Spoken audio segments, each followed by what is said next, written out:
guess we can. It's time, right? Yeah. It's time? Yeah, we can totally go live. I think it's actually... Hello, kitchenettes. Sorry. Welcome to Barebones Kitchen. Usually when I'm going live on my phone as of late, because I'm blocked on Facebook, I've been going live on YouTube on there and on my Kindle for Instagram. So YouTube actually makes you take a thumbnail picture. Oh, okay, gotcha. Whereas Instagram doesn't. So, well, yeah, throwing myself off. That's all. So welcome to Barebones Kitchen. Hi, Sue. This is my lovely friend Nicole. We've met Nicole before, and she's going to show us, let's see if I can talk, some awesome tips and tricks for baking cookies. So thank you, Nicole, for joining us. Yeah. And cheers, y'all. Yeah, cheers. We're drinking something hot and saucy.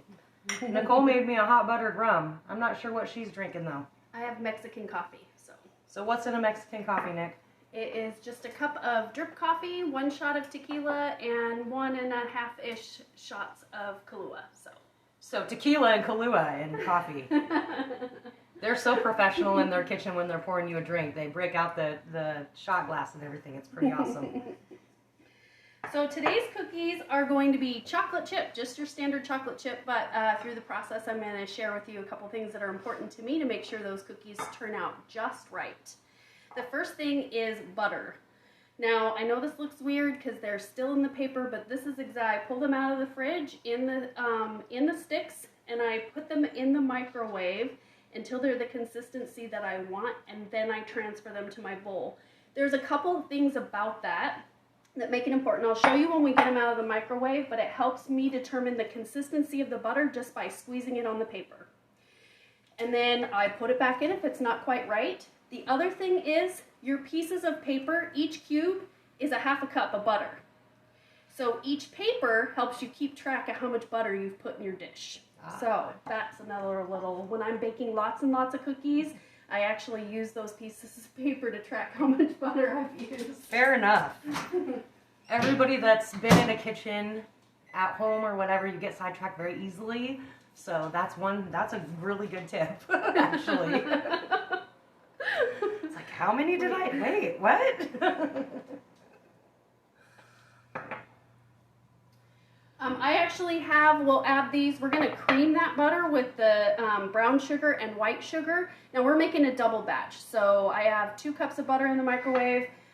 Each batch is a cup of butter and 3/4 cup each of white sugar and brown sugar.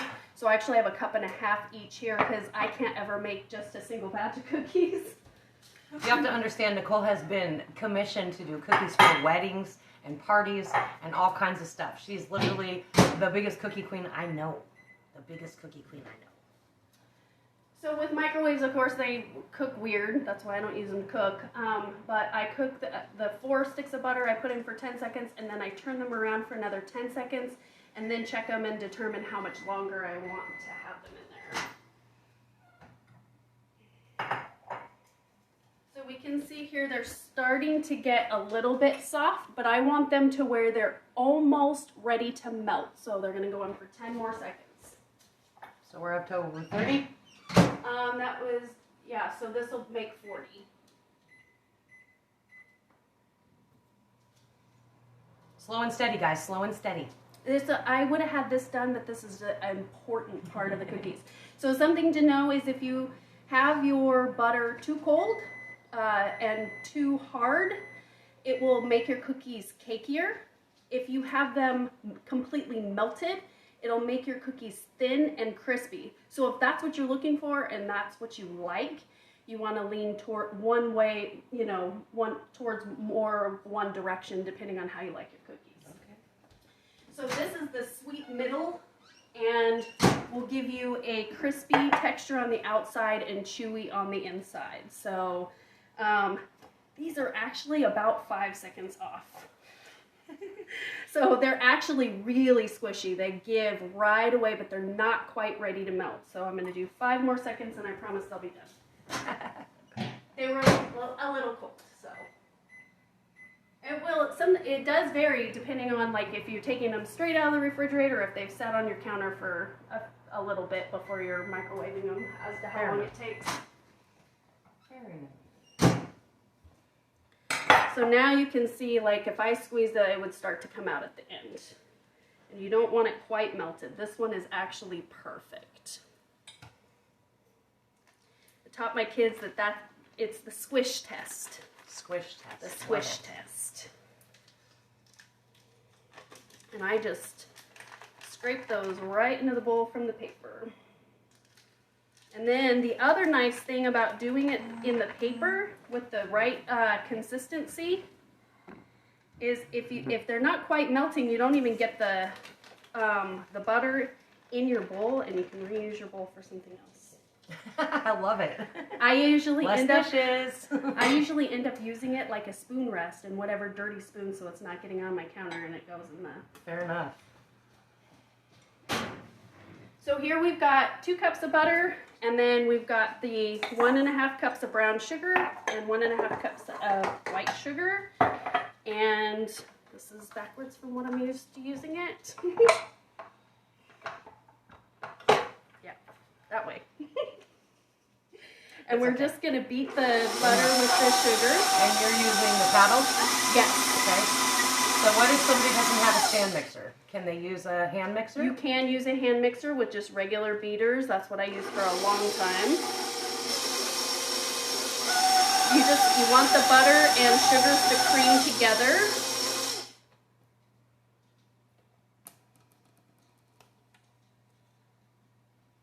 And when you do lots of cookies, you just get used to the consistency. This still was just a tad cold. Otherwise it wouldn't stick there.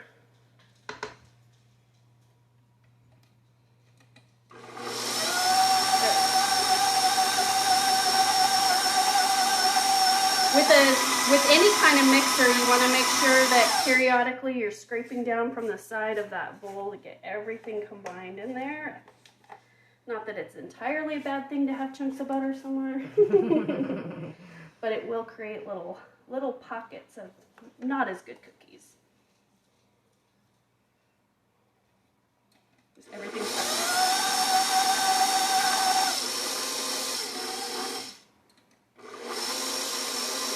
I'm so used to it being the other direction, falling towards me.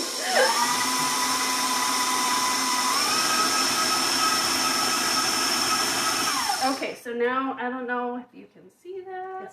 It's on the screen. Okay, so you can kind of see the consistency. It's just really thick, but all of the butter is combined with the sugars. And now we're going to add our vanilla and eggs to that. My vanilla's right here. So the recipe calls for about a teaspoon of butter, but does anybody really put a teaspoon or a teaspoon of vanilla? So I do use a teaspoon, but I don't put a teaspoon in there. I use it to kind of time it. I love it. Mix that in, and then as that's mixing in, you can get your eggs. So per batch, it's 2 eggs. So we're going to use 4. I'm not a professional egg cracker either. I still get nervous every time I'm cracking an egg, so. You can always crack it in a bowl, you know. I know.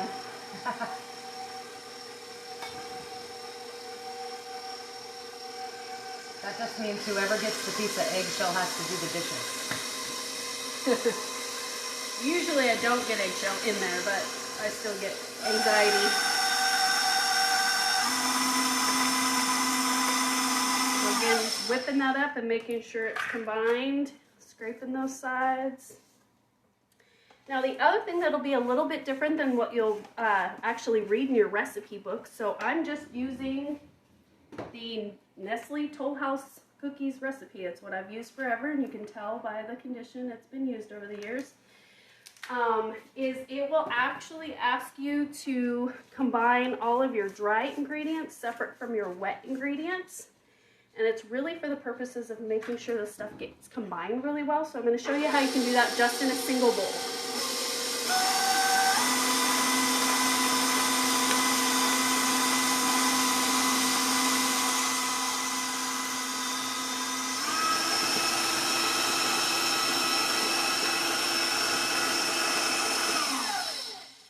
got that whipped up, and you can see it's a completely different texture than what it was before. Now it's ready for its dry ingredients. So I always add the salt first. I do use a salted butter, so I don't put as much salt. The recipe will call for a teaspoon per batch of salt. If you're using unsalted butter, put the full amount. If you're using salted butter, you can either omit it or reduce it. So I reduce it because I like the salty flavor. So I'm putting about a teaspoon of salt, just a little more. And that can go in right away. So normally your recipe would have you combine that with the flour and baking soda.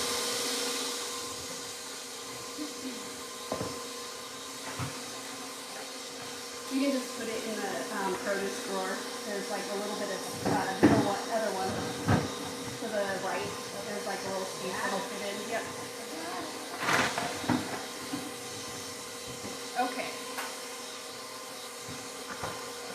So with the baking soda, I will add half of it first. So that's 1 teaspoon because we're doing a double batch. And then with the flour, I didn't pre-measure it ahead of time because I wanted to show you guys a couple things. The flour is super important with measuring. So technically, what you should do is actually spoon your flour. Not in that sense, but you know. So you should actually scoop it with a spoon into your measuring cup. I do not do that. How I do it has the same effect. So I tilt my flour, and I loosen it up. The whole point of spooning it is you want to have a loose measurement. If you're actually just straight scooping it into the container and packing it in, it's not brown sugar, it's flour. It will actually make your cookies dry and crumbly. They will break right away. You'll have none of that gooey consistency that you're looking for in a cookie. So I just loosen it up, and it acts the same way as spooning it in. And so, I'm doing everything backwards. I actually have a little flour guard so I don't have flour flying in your face here. So that was 1 cup. We're looking for 2 1/4 cups of flour per recipe. So there's 2 cups. So we're gonna do 4 1/2 cups of flour. And then after I've got half my flour in, almost half, I do my other scoop of baking soda while there's still some dry flour in there for it to combine with.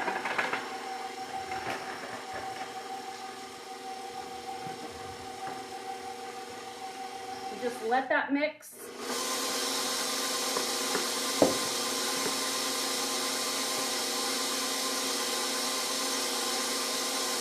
There's 3 cups.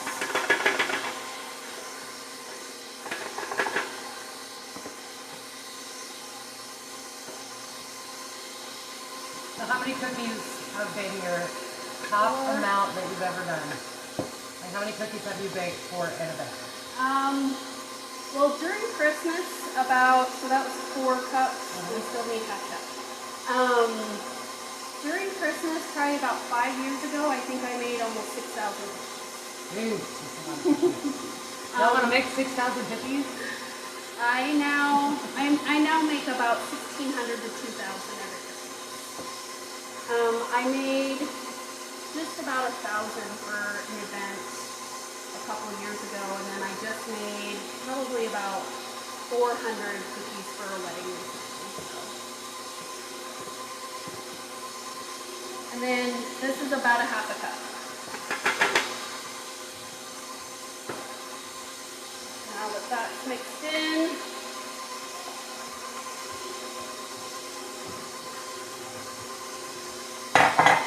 it will go flying. You can scrape those sides. Get that extra flour off the paddle. So I can actually tell based on the consistency, and this is a hard thing to teach, that this actually needs a little bit more flour. Just based on how it is, just because I've scooped a lot of cookies. So this is a little bit stickier than what I would normally have. So as you get used to it, if it's stickier, it's going to be thinner and crispier, and the more thick and tough it is, the cakier it's going to be as well. So I actually want to add just a little bit more flour.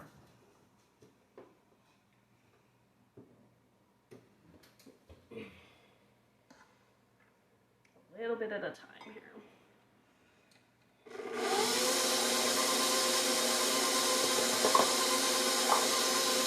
The other thing that you can do is you can prep this ahead of time, and instead of adding extra flour, you can throw these in the refrigerator a little bit and it'll solidify that butter and will also harden it, but then you have to kind of keep it cold. If you're doing a large batch, you want to put the bowl back in the refrigerator.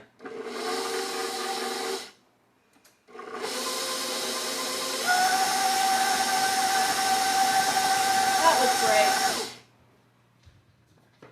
Now we're going to do our chocolate chips, which is of course the most important piece of it. Can't have chocolate chip cookies without chocolate chips. Nope.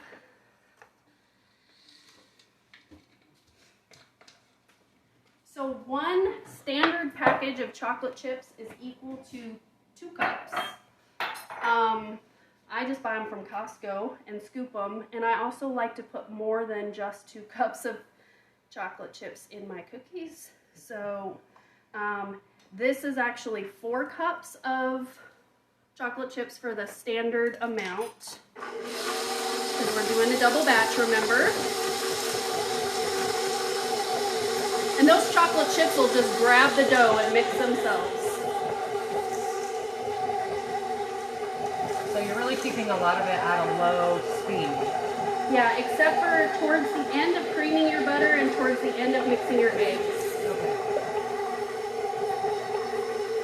And so if one's using a hand mixer, they probably don't want to add the chocolate chips using the hand mixer. They maybe want to Yeah, add them that's a good point. with a spoon. Yeah, that's probably a wooden spoon, a good sturdy wooden spoon to mix in chocolate chips by hand. So this is just some extra chocolate chips. Normally if I'm just doing it, I'm just scooping right out of the bag. And we usually do about a 1/4 cup per batch extra. That was about a cup of chocolate chips that I didn't use the full amount. And we call that extra love in our house. And that's it. Those are all mixed up. Handles on this side. You getting that motion? And now we're going to throw these on the pan to put them in the oven. I'm going to show you how I scoop them. And there's a couple different ways you can do that. And then I'm going to show you how you can freeze the cookie dough to bake later or to give out as gifts for Christmas. Or any other holiday. Or just because. Or to keep them just for yourself. Why limit it? So the nice thing is you can throw a fresh batch of cookies in the oven and then save the rest of the dough and bake them another time if you're in a hurry.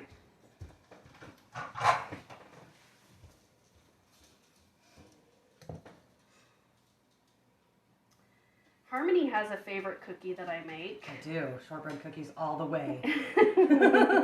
Coffee shortbread in particular. Yes, they're so delicious. What about the lemon ones? The lemon ones were delicious too.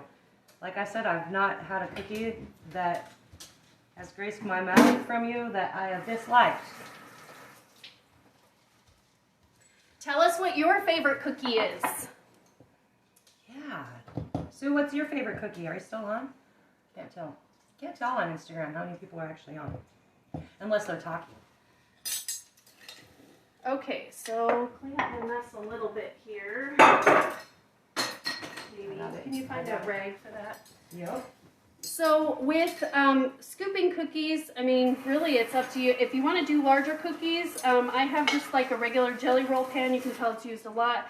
The stones initially take a little bit longer to cook at the beginning, but they do make nice consistent cookies. You can also use just a metal cookie sheet. They will cook just a little bit faster that way.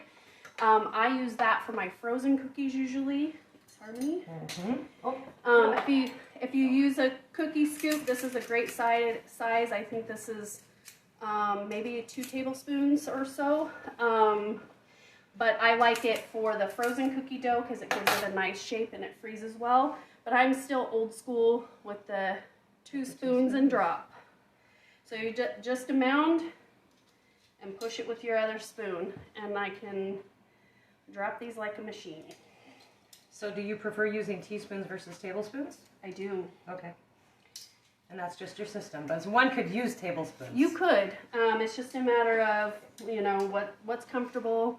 One in your hand. Me, I like how it scoops and slides off the spoon personally. Fair enough.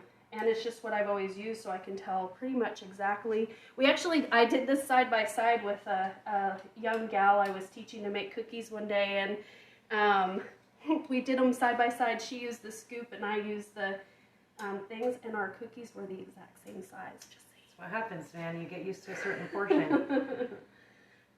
They're pretty uniform. They are. They've been done a few times. I notice that when I do dinner rolls for events, when I'm making fresh dinner rolls, like, yeah, you get real good at that. So now we're just gonna throw this tray in the oven. While that is in the oven, I'll show you a couple other things. My oven is dumb, so it'll take a little bit of working and rotating, and because it doesn't like to behave. So what is your oven set at, Nick? It's 375. I know it says 350, but it's a convection oven, so it's 25 degrees below standard. And you should normally bake your cookies about 8 to 10, 11-ish minutes. I actually start with 12 and then have to rotate them a couple of times myself. So Fair enough. It'll take So what are you looking for when they're coming out?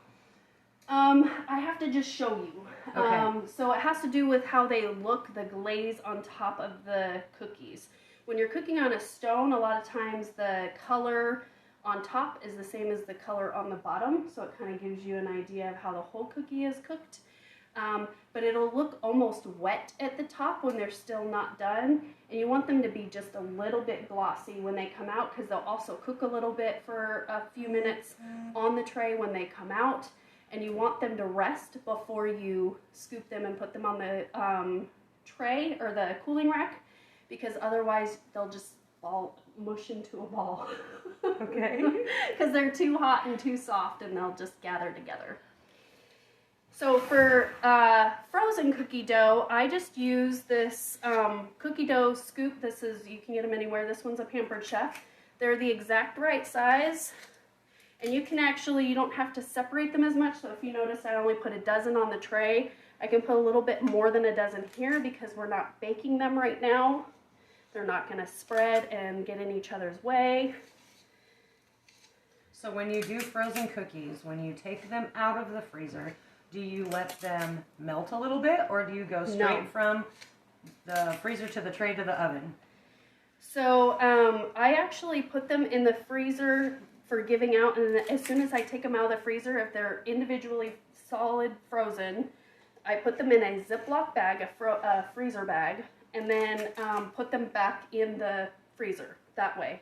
So once they're individually frozen, that way they don't stick together. If you let them soften, they'll stick together. But I know, but as a gift, so you give me a bag of your frozen cookie dough.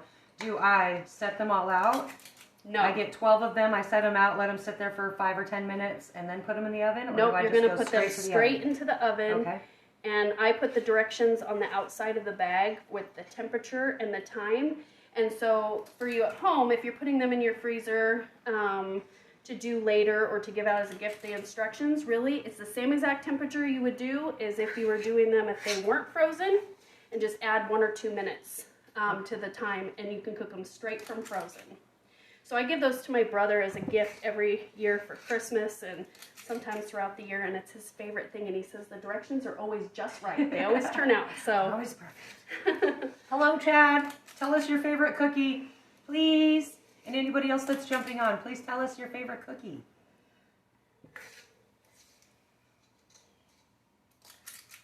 So you can just pile these on. You just don't want them to exactly stick. They can be close, but you just don't want them to stick together. Because you don't want them frozen together. Right. Makes sense. And then I just stick these straight in the freezer just like that until they're frozen, and then throw them in a gallon Ziploc bag or quart size. Or however you're going to disperse them. I'll put them in the other freezer. You talk to your guests, hon. All right. So thanks for joining us today, guys. We're not done yet. I just want to pop in here while she's doing that. remind you to keep following, keep sharing, keep showing me love.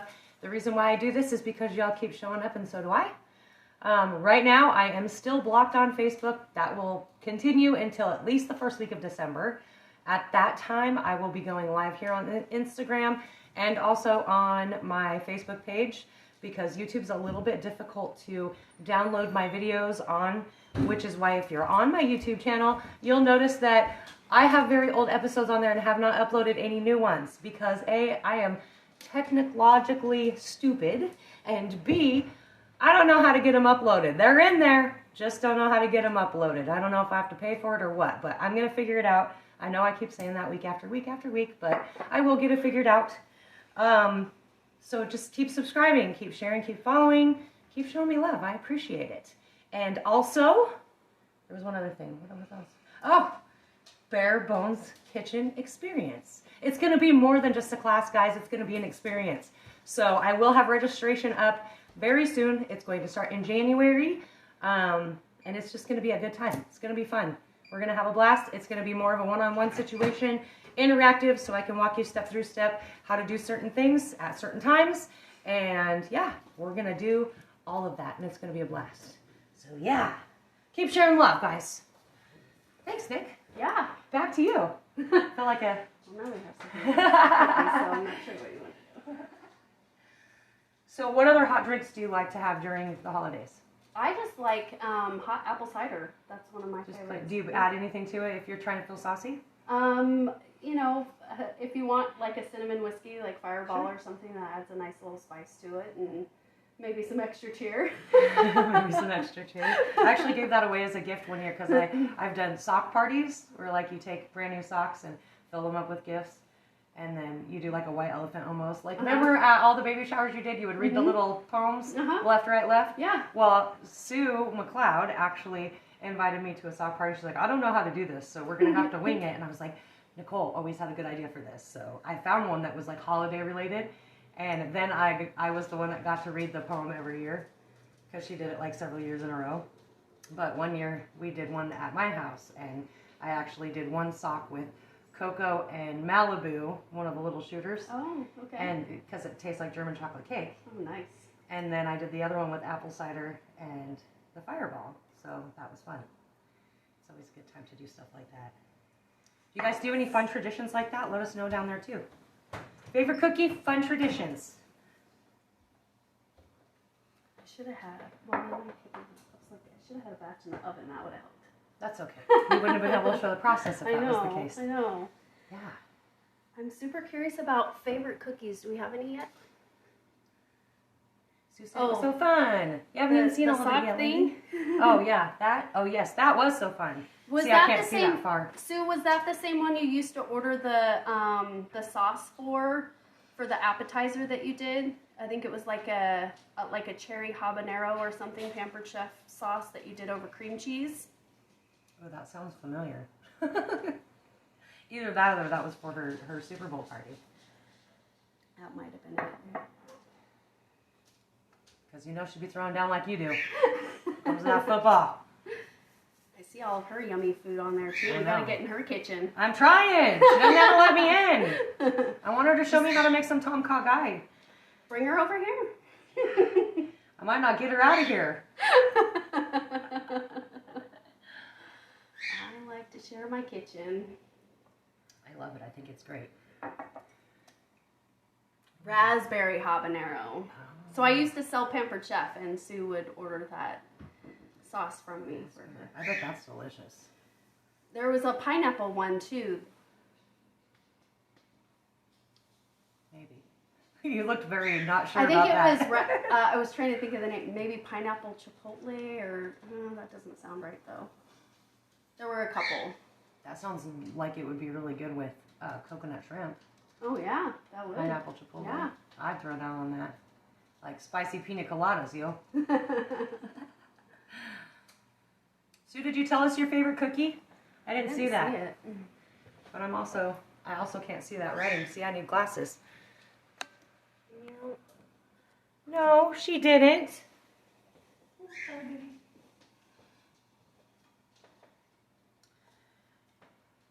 So what else is new, Nick? Tell everybody about yourself. Like what? I don't know. Want to know? I don't know. Let's see. What's the most vivid memory you have of the holidays that's positive? I have to throw in that's positive because we've all had those moments too. That's a tough one. I mean, I have lots of great things. So one of the things I'm looking forward to is putting up the Christmas tree because my husband actually started a tradition. We do a different color theme every year. Oh, and Eric decided that was the tradition? And every year every year I think I'm going to have enough ornaments that I should be able to just pick from the selection that I have. And he's like, fuchsia! We're going fuchsia. We don't got none of that color yet. But every year we still buy new ornaments. It's a little ridiculous. But we do still put all of our, so the color theme is like the garland, the tree topper, the tree skirt, the regular Christmas balls, but we still put all of our traditional Christmas ornaments over the years. The baby's first Christmas, our first Christmas together, those are still on the tree. So you just have the solid colors are just one specific color. Yeah. Okay. Yeah. Fair enough. What about you? I actually honestly have resorted to a little tiny fake tree that's like this tall, and it's mostly because my space is small. Mm-hmm. And the cat likes to take the balls off of it anyways, so the less I put up is fine with me as long as the lights are there. Because that's my favorite part of it. It's the glow in my living room with the lights. Yeah. The lights make a difference. I had, so one year I did it was actually a chartreuse green and brown, which sounds odd. Catherine came up with the combination, and then it was absolutely gorgeous. It was actually one of my favorite color combinations. Kind of sounds like a camo thing. Kind of, but it was way prettier. It was so pretty. And so I've actually done that color theme a couple of times, but she had a kitten that she would travel with, and she brought it with her, and that cat tore my tree apart.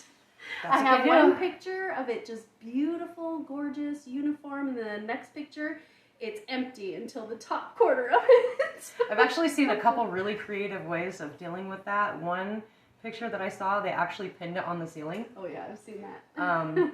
Another one, apparently, if you surround your tree with oranges, the cats won't go near it because they're like afraid of the oranges or something. Interesting. But I don't want to worry about them rotting under my tree. You know what I mean? So you can see the cookies are starting to get done, but they are kind of white. Pretty pale. So we want them to be a little bit more brown, and I don't know if you can tell in the camera, but they look a little wet and glossy. We're trying to get rid of a little bit more of that gloss. So I'm going to rotate them and put them in for a few more minutes, and then we'll check them.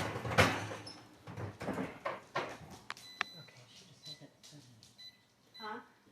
I wasn't sure if anybody commented because when I scrolled up to see if Sue commented, it's kind of stuck there. Oh, I see. Yeah. It's good. We're good. It'll be great. Been saying that a lot lately in the show. It'll be fine. It'll be great. It'll be fine. It'll be great. It'll be fine. Call that a baby moment from Dirty Dancing, you know. It'll be fine. It'll be fine. It's all fine. I'd also be curious to know from people that are watching, like, how their Thanksgiving was. That, like, did they have any really good successes or really good fails that they learned from in their kitchen? Fails.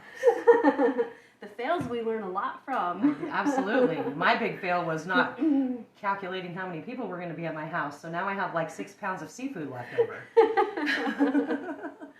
And I have, I think I can show you, like, I have just, this is what's left of my turkey.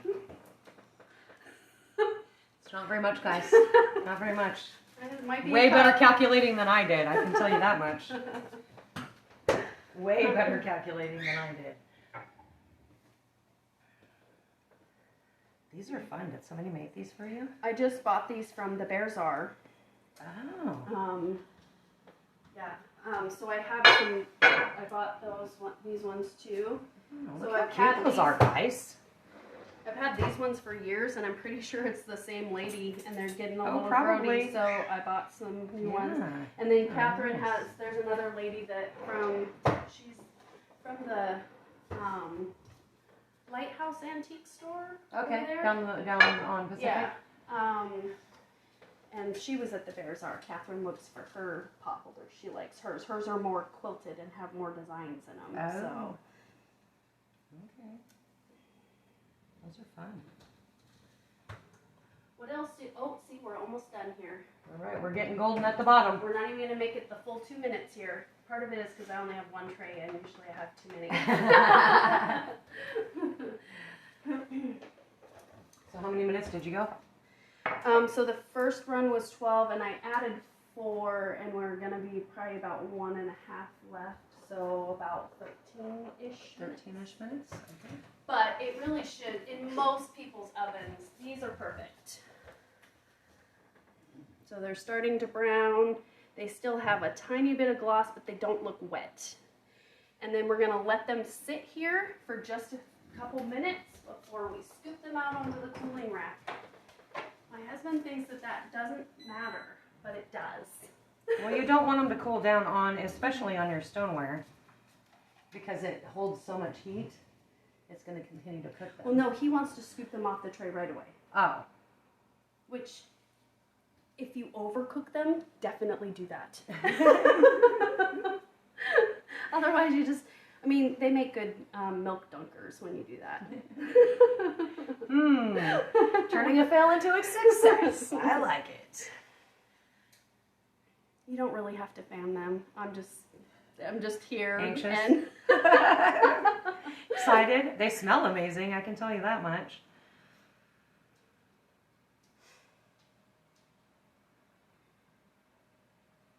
No, I keep looking too. I can't really see anything from way back here. So, oh, there we go. Look, the pineapple isn't as good. Spicy pineapple rum, that's what it was. Well, that sounds delicious too.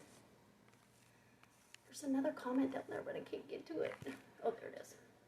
Chad said hello.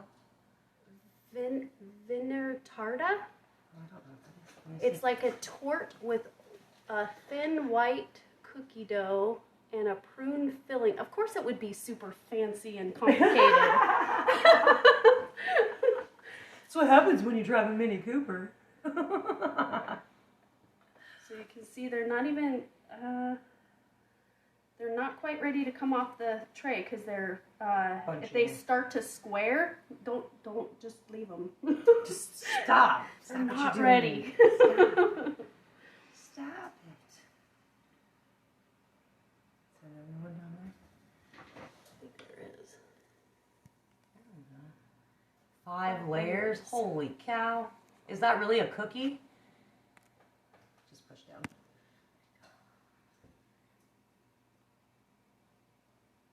You went to the Tenino Holiday Festival this morning. Fun. Oh, that is cool fun. stuff. What did you find something you couldn't live without? She always finds something she can't live without. She loves supporting local people. That's one thing I can say about Sue. She's got favorite local artists and everything that she buys stuff from all the time. Nice. She's really good at supporting local people. I like that about you, Sue.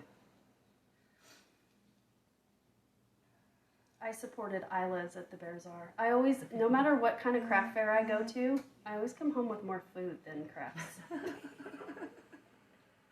I don't know. It just jumped in my basket. I don't know. It's always the barbecue sauce, the pepper jellies, the pickles. Oh, that would be good with blah blah. That would be good with blah blah.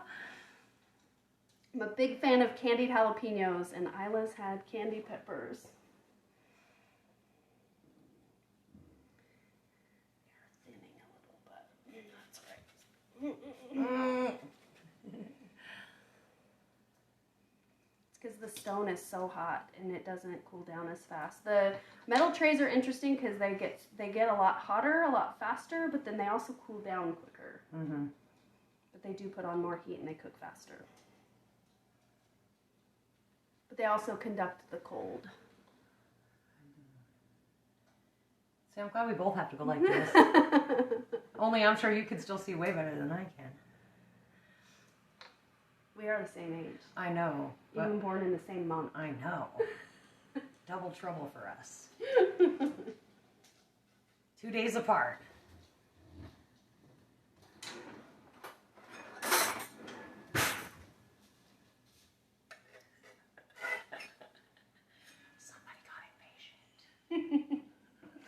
A metal spatula will allow you to pick it up a little sooner. It's a little sharper.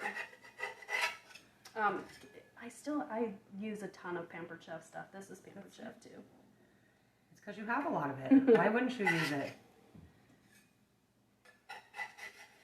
Those are my favorite tongs still. These are squishy. So normally I would be like running around doing other things and letting them sit on there. And I mean, this is all we have to do right now, so they're coming off a little early. So I also have extra pans, so a lot of times I'll be filling another pan and putting it in the oven while these are chilling. And because these stay hot a little longer, the next batch actually doesn't take quite as long. And the cookie dough will start to melt on the pan, so they kind of start to cook before they even go in the oven. So I usually reduce the next batch by a minute or so. And they're usually a little bit rounder when I put them under. That's okay. You didn't have to rush it. We could have let it go. But they'll still be good. Except that one. That's okay. That'll be the tester. And then within minutes, I can have, so normally I'm making like a whole bunch at one time, and there'll be cookies all over my counter, and then they'll all be gone by the time that I'm putting the next batch in as the guys walk by and grab them. So. Fair enough. So obviously chocolate chip is like your number one go-to. Yeah, it's just, I mean, I can do it in my sleep. I do it, Yeah. I can do it without thinking. Do you have top 3 favorites? Snickerdoodles would be a good second, and white chocolate macadamia nut. So I get lots of requests for peanut butter, but I haven't made too many of them. And then during Christmas time, I really like to make, they're just like chocolate chip cookies, but they're made with Andes mint baking chips. Nice. So they look Those like are kind of difficult to find though. They are. Yeah. They have peppermint ones too that are similar. And I like to make the double chocolate ones with the peppermint chips. My list is long, but Snickerdoodles can be a little finicky, I think. I think it's a little tricky to get the dough right. I think it can be. I think you're right. But that was actually probably the number one cookie that I made, because I think the most cookies I did in one day was like 350. So I am weakling compared to you. But yeah, we did Snickerdoodles and spice cookie, like a tea, like a ginger snap almost. Oh, okay.